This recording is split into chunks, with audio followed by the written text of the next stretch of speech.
Welcome to Lean to the Left, home of no-holds-barred commentary, plus interviews with fascinating people, some of them top experts, others simply with interesting stories to tell. You'll never know who'll show up at Lean to the Left. Now here's your host, Bob Gaddy. Hey guys, welcome to Lean to the Left. Today we're with Jeff Batton, author of Grinnin Like a Jackass Eatin Briars, a memoir of a lifetime struggle against recognizing who he is, a gay man. As reflected in this wonderful book, Jeff's life has been filled with conflicts. He wanted more than anything to have a family, children who looked like him, and his Southern upbringing and conservative Protestant faith meant that to be gay was wrong. And so he spent years trying to fix that. Jeff married and had those children, and he moved them around the world as he worked to help the poor, as if somehow that would help make him straight. He's been shot, worked on the streets, lived in the projects, and became a minister. Eventually, a divorce came, and with that, a form of freedom. Jeff left Christianity and now says he's a recovering evangelical, and that religion is politics in drag. We interviewed Jeff for this podcast back in January. Then he sent me his book, and I read it. I couldn't put it down, so I asked him to come back for a follow-up. Besides, I thought it might be a good conversation to have as we near Gay Pride Month in June. So, Jeffrey, welcome back to Lean to the Left.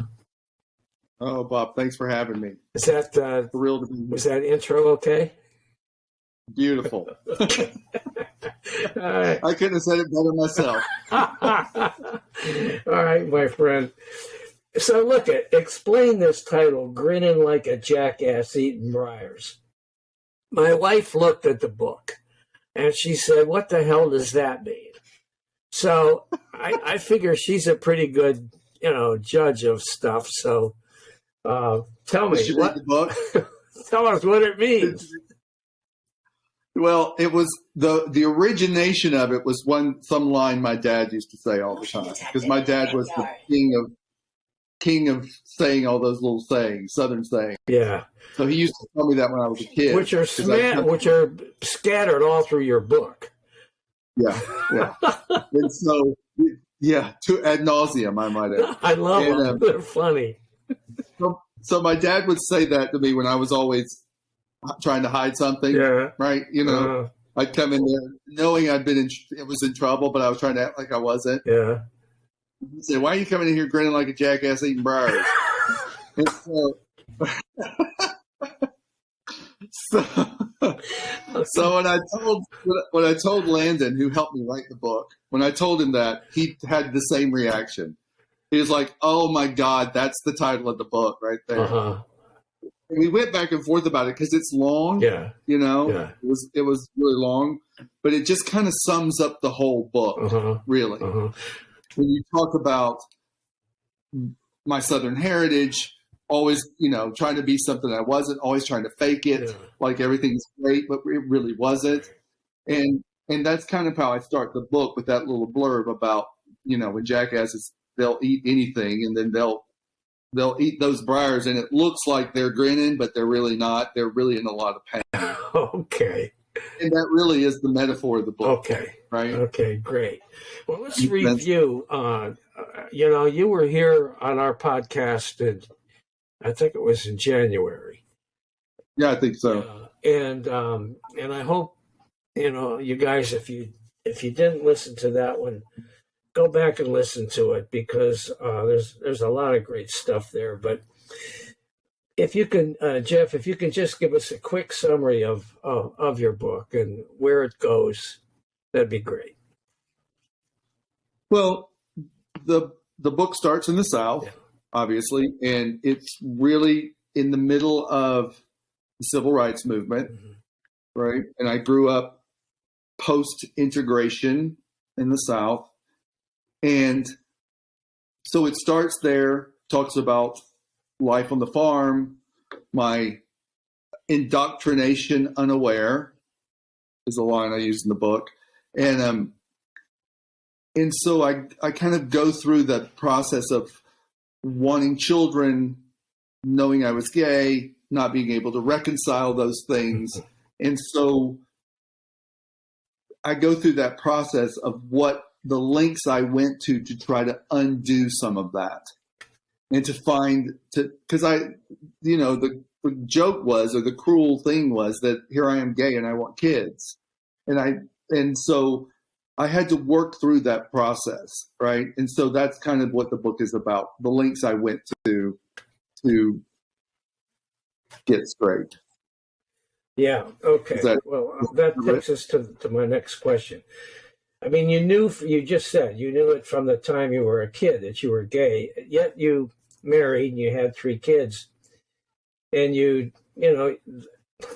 they followed you around the world to help the poor. Now, why? Right. Why? Well, like you said, I was involved in the church. I mean, I grew up in the church, right? Yeah. And so it was an easy way. Easy is a strong word, but it was a way I thought that I could get the healing would happen, right? Because the whole premise was that there was something wrong with me, and there was a wound that needed to be healed, right? And so that was the baseline of everything. Something's wrong with me, so I need to fix this. Okay. How do I fix it? Right. And it wasn't something I wanted to manage necessarily. I just wanted to get free. And so I started scouring anything I could find that would give me some sort of knowledge to do that. And I ran across one book called A Broken Image. That was a big catalyst talking about the effects. And then I got involved in the church, and the church it was just, that didn't work. That didn't work. That didn't work. And as I referenced in the book, I met this woman from Hong Kong, and there's a scripture that talks about when you spend yourself on behalf of the poor, your healing will come quickly. Okay. And I thought, oh my God, there it is. Okay. That's what I need to do. If I can spend myself enough, that will begin to change what's going on. Okay. Right? Okay. Au contraire. Yeah. And so, but in that process, I learned so much about relationships and life and relationships dynamics and some of these root issues. But at the end of the day, when all of it was said and done, I was still gay. Sure. And we can say it's because of this. You can say because of this. You can say it's because of this. But none of that changed anything. Yeah. The knowledge didn't change it. Yeah. And so, and I reference this in the book, there came a breaking point where I was just like, okay, this isn't working. Yeah.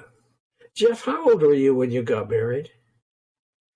29. I just turned 30. Just turned 30. When I got okay. Right. You dated girls when you were a kid, right?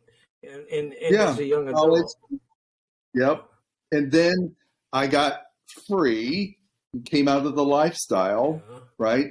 And that's when I was involved in the church. I was no longer gay. There was all these ex-gay ministries and all that kind of stuff going on.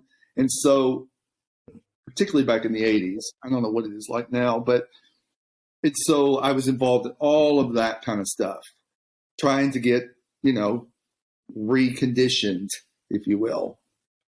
And it didn't work. Re-engineered. Yeah. I mean, because I have a lot of friends now that are still married and gay, married to a woman, and they're miserable, right? Uh-huh. And so I just thought, I don't want that. Yeah. I don't want to be miserable. Yeah. But when you live with this thought of everything that is in me that is sexual or intimate is wrong, that's always in the back of your head. You're like, well, how can I change this? You don't need to answer this question if you don't want to, but I just, how in the hell did you pull it off? I mean, how to have children? Yeah, I mean, yeah. That's a good question. Well, I mean, anybody that reads a book is going to want to know that. Oh, it's always the first question. For one of the top 5 questions. Sure. How did you do it? Yeah. Well, and it's one of those things that, it was never the once you got there, it was just the getting there that was the problem. Okay. Once you get there, you were all right. It's just the getting there that was always the problem. Okay. And, my wife, God love her, she had come from a extremely, dare I say, difficult childhood. Okay. And so I was really safe for her. Okay. Right. And so it was very a safe environment for her, or so she thought. And which is really ironic is her identical twin sister married a gay man as well. Oh, wow. Okay. And so did she know you were gay? I mean, at what absolutely. point did she know you were gay? Before she met me. Oh, really? Yeah, she came to me because we met because of a mutual friend, and he's like, "Oh my God, you have to meet Abigail." And so when I met Abigail, she was already seeing, quote unquote, dating another gay man. Wow. She was really spending a lot of time with him, and she had heard about me coming out of the lifestyle, and she thought, wait a minute, is that possible? And so that's how she kind of came to me, thinking, well, this guy must know something. Maybe he can help this friend that I'm crazy about, who's gay, who's not paying any attention to me. Maybe he can help her. He can help him. That was the premise of the whole meeting. Well, that's funny. That's funny. I mean, really. She came to you to help her get another guy who was gay, and then you end up together. Marrying her. And having 3 kids with her. And having 3 kids. Yeah. So you, absolutely, even though it was hard to get there, you got there. Oh, yeah, I got there. I got there. Clearly. Yeah, okay. So, all right. So, then you got a divorce at some point. What led up to the fact you got a divorce? Well, at the time, I didn't realize that my marriage was in trouble. Oh. And because we were just running at 100 miles an hour, living with nothing. It literally had nothing for 20 years. Oh. And so we were just taking care of the poor and running at full tilt. And I think it just finally wore Abigail down. Okay. To the point where it's like, I just want to be chosen. And I don't feel, I mean, she had her own stuff, right? Clearly, or we wouldn't have been together. Sure. Right. Yeah. And so she got to a point where she was just done. Okay. And I think that's kind of what blindsided me. I can honestly say this, it never occurred to me that she would leave. Oh, wow. Never occurred. So it was her initiative. I thought she was in for the long haul. I thought she was in it for the long haul. Okay. Right. Uh-huh. And I even told her, I said, look, this is what we've been wanting. We've gotten to the point where we're about to make another transition, and you're dealing yourself out of the game. Uh-huh. This is what you want. This is what we were after, uh-huh, to rub all this stuff off so we could get to the root issues. Right. And she dealt herself out of the game. Uh-huh. I mean, in hindsight, it was the biggest blessing ever. Sure. But at the time, it was. Well, at what point did you start feeling free? Oh gosh. I mean, was it What right after the divorce, or was it sometime after that? No. Not right after the divorce, because I felt like I failed. Oh, okay. I had about 10 years of feeling like I failed. And I was disqualified. And I finally, a friend of mine one day, said, Jeff, you're not disqualified here. You know that, right?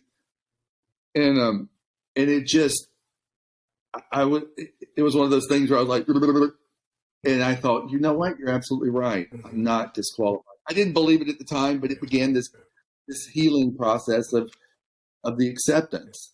Now, I had to accept it. Yeah. Now, you talk about working to help the poor, and you went virtually around the world, would you say, 3 times or something, working in all these crazy places, living in some pretty rough situations with little kids kids, right? What exactly were A you? lot of flack for that. Huh? What's that? I said I took a lot of flack for that. What exactly were you doing?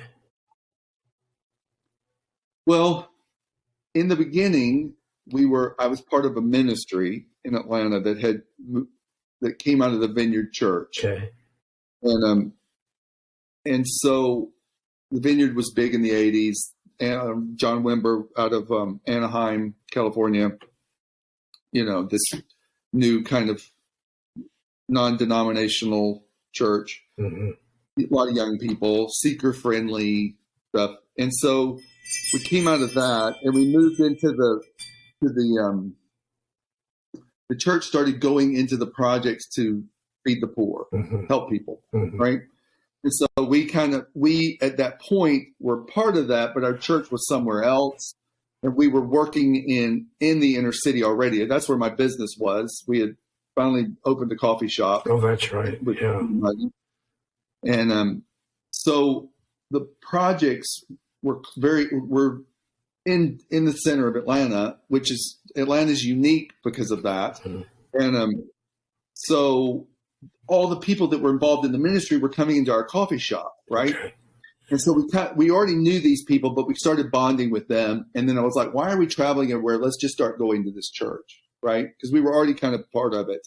And so after that, so from there, it kind of snowballed into, we moved into the warehouse with the kids because we were there all the time. And then the ministry started to grow. And then we went to London to start doing what we did. And we housed people and we fed people. We were housing about 350 and we were feeding about 700. Where'd the money? Abigail over that. Where'd the money come for all of this? Oh, you name it. I mean, there was no. That was the thing. There was no funding other than donations. Foundations would give us money for the warehouse, and then Abigail and I moved to London with nothing. Literally nothing. Yeah. And we lived by, quote unquote, by faith. Yeah. And money would show up in the craziest ways. And Yeah. it was pretty intense. No, Yeah, I remember reading in your book about how you guys struggled for money, and constant. yeah, It was constant. yeah, it must have been really hard. And you didn't have any. I mean, we would eat rice, and then the next thing you know, groceries would show up. Oh. People would bring groceries, and the momentum started to build, and when we were starting to get famous in London for taking care of prostitutes. Okay. They were coming into our home. They would stay in our house for a couple of days, and then they'd go back out on the street, right? And so I was living in a neighborhood where there was somebody from Parliament who was her whole platform was trying to get rid of the prostitution. And here I am bringing prostitutes in. Right. And into your home, and you got little kids, right? Yeah. Oh, yeah. Phew. Little kids. Yeah. I had prostitutes in there, and it was interesting because what was interesting about it was the family dynamic. And I had 10 other people that had come with us from Atlanta with us in London. Okay. And the family dynamic was the most healing thing for these girls, ultimately. And I didn't go looking for prostitutes. They found me, Okay. right? It wasn't like I went over looking for prostitutes. Sure. Okay. But it was huge in London. Okay. Really huge. And where else did you go besides London? Hong Kong. We were in Hong Kong. We were working with this ministry with the woman I was telling you about, Jackie Pullinger. Uh-huh. She's kind of who we followed because she had been doing what we were doing in Hong Kong since '68 by herself. And did you feel satisfied doing all this stuff? Yeah, I did feel satisfied. The biggest issue for me was my internal conflict with my homosexuality. Sure. I could never reconcile it, and so I was constantly trying to medicate it. Okay. Through pornography or whatever. And so there was always that dichotomy going on for me that I was just, if I knew then what I know now, I would have done it different. Right. because I thought it was all about the suffering, right? I thought the more I suffered, then I would get healed. I got it. So you said if you knew then what you knew now, you'd do it different. What would you do differently?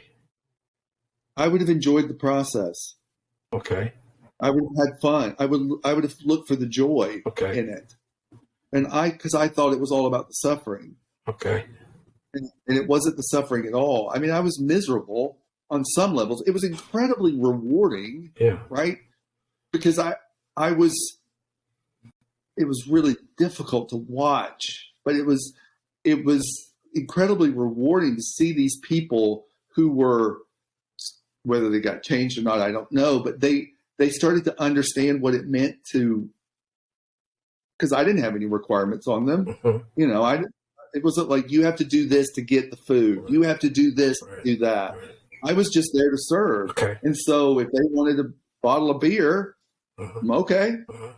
And I took a lot of flack for that, you know, because the church was like, wait, you can't do that, you know. And Pullinger even talked about that when she was in Hong Kong. She talked about how the church would send missionaries to Hong Kong. They wouldn't make their numbers, and so they'd pull their funding and pull the missionaries out because it was all about the church and their number, right? And Pullinger's like, well, I'm not leaving. And the Hong Kong people, they told her for the first 5 years, you're going to leave. No. That's what they told us. You're not here for us. Yeah. Now, when you were doing that, were you trying to convert these people to Christianity? No. Preaching to them? Nope. Proselytizing to them? At first, I thought that was when I first got there, I thought the goal was to change them. Right. However, get them back as model citizens, right? And so I would bring them into my home. I'd start giving them chores. They're going to stay with us. If you're going to stay with us, you got to work, right? And one day I had talked, and this girl literally ran from our house screaming because we were trying to change her, right? And I remember standing at the window in my upstairs bedroom overlooking this little park, watching her run across the park screaming. And I thought, okay, this isn't it. This is not it. And that's when the light bulb went off for me. I thought, wait a minute. Because there's the scripture that says, whatever you've done to the least of these, you've done to me. Right. And I thought, well, if this is Jesus, let's just say this is Jesus right here, disguised among the poor. That's Mother Teresa. If this is Jesus, I wouldn't put Jesus on the chore list. He would be a guest, right? Sure. So that's when it all started to shift, and I started treating them like guests and not like ministry. You wouldn't make them clean the toilets or anything like that. Yeah. No, I would start. That'd be good. Yeah, I started treating them like I would treat you if you came to my house. You wouldn't make me clean your toilet? Nope, I sure wouldn't. I could, but I wouldn't make you. Oh. Well, all right. So at the end of the book, in your epilogue, you ask, now what? Those are your closing words. And that was written, a couple years ago? 2 years ago. 2 years ago. So what's been the answer to the now what question? It's a good question. The shift for me in all of it was I started taking care of me. Okay. And I started looking for the joy. And I decided I'm not going to be miserable another second. And then I became ruthless with it.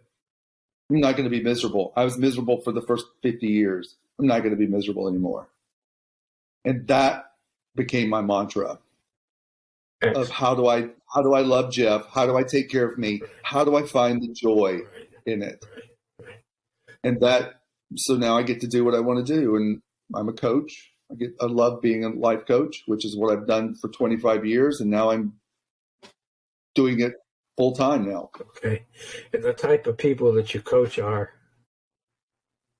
You name it. I mean, is it mostly gay people or? No gay people. Yeah. Because what I learned in all this relationship work that I was doing, and working with the poor and seeing these patterns over and over and over again. Yeah. I'm the coach of what not to do now. Okay. All right. Right? You getting paid for that, I hope? Oh, yeah. Yeah. That's good. Yeah. Glad to hear that. Because I'm worth it. Good for you, man. Because what I'm trying to do is to get my job is to get people to invest in themselves. Okay. And start taking care of themselves. All right, so let me ask you this. What do you tell gay men and women, transsexuals, anybody else that's struggling with these same issues? What's your advice to them? What is my advice? That's a great question. Well, it's all about taking care of yourself. Okay. At the end of the day, it's about taking care of yourself first. Okay. And I use this little analogy all the time about get with a cup. And I'm like, you've got to stop doing things you don't really want to do and start taking care of you and fill that cup up. And in that overflow is where you want to live. And most people don't live there because they're shooting all over themselves day in and day out. And they're just, it just depletes the cup, keeps depleting the cup, keeps depleting the cup. Right. And they don't take care of themselves. Yeah. Well, I should call my mom. Well, how does it feel when you call your mom? Feels like crap. Don't call your mom. That's an easy. Call her later, but don't call her now. That's an easy answer, right? Right. Yeah. But most people operate out of shooting. Yeah. And it's just resentment and drag. Yeah. I love that line. So June is Gay Pride Month. Does that have any special meaning to you at all? Yeah, the labels, everybody's looking for a label. Yeah. Everybody's looking for a label. Because the moment you put a label on something, you don't have to understand it anymore. Yeah. And my thing is, I don't want a label on anything. Yeah. I just want, I want to be non-labeled. Just Jeff. I'm just Jeff. Okay. And what does that mean? I'm not a this, I'm not a that, I'm not a this, I'm not a that. I'm just Jeff. Place, it isn't anybody else's business what you are. Exactly. That's just, anyway. I've fought it my whole life. I've fought it my whole life to be pigeonholed into, oh, you're a this. Gotcha. Yeah. Right? Yeah. Because it's just politics. Yeah. How do you feel? You're from the South, and all these southern states, like the one that I'm in, South Carolina, they keep passing all these anti-gay, anti-trans bills, just ticking around the edges, just nasty.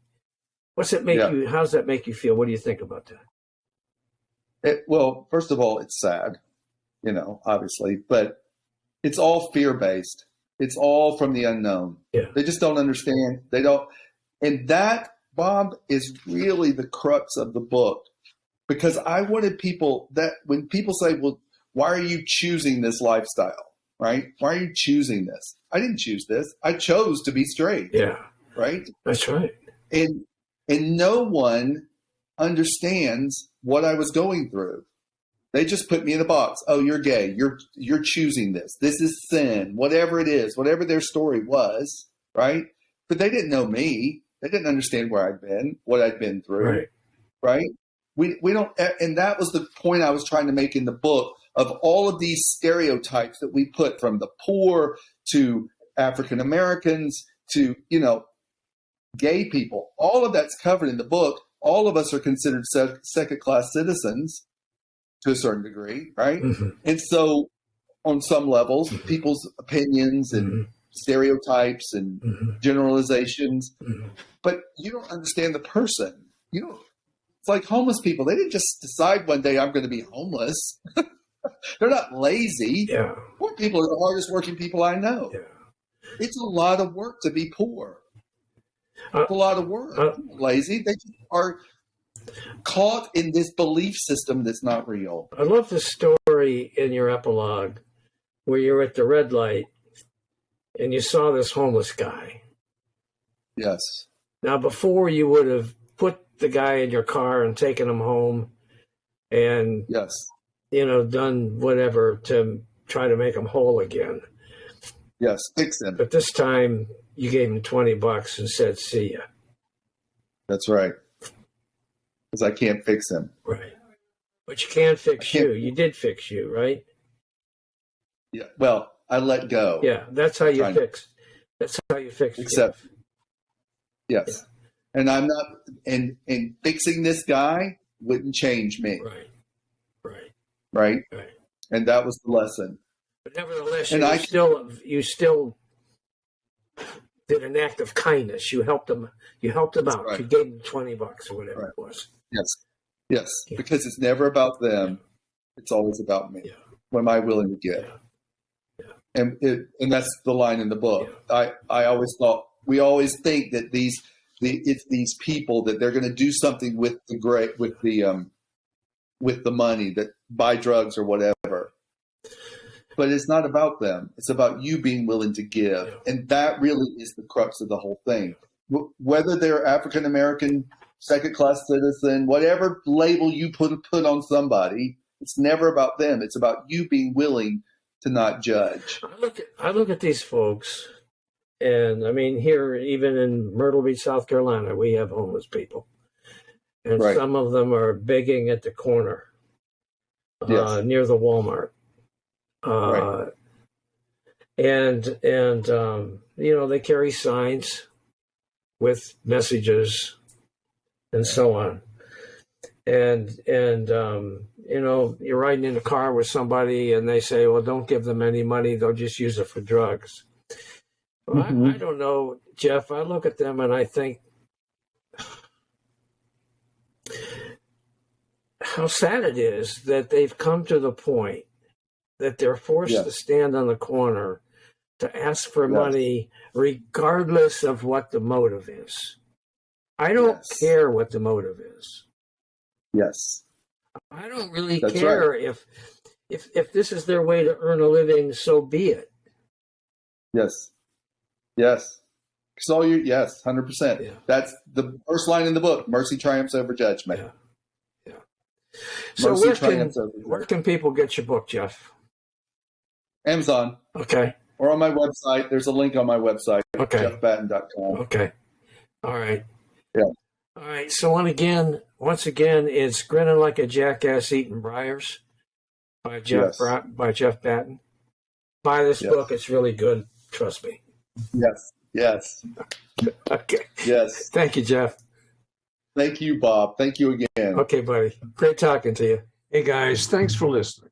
I hope you enjoyed this Lean to the Left video, and you'll come back on a regular basis and check out our interviews with guests on topics that I hope you find interesting, entertaining, and enlightening.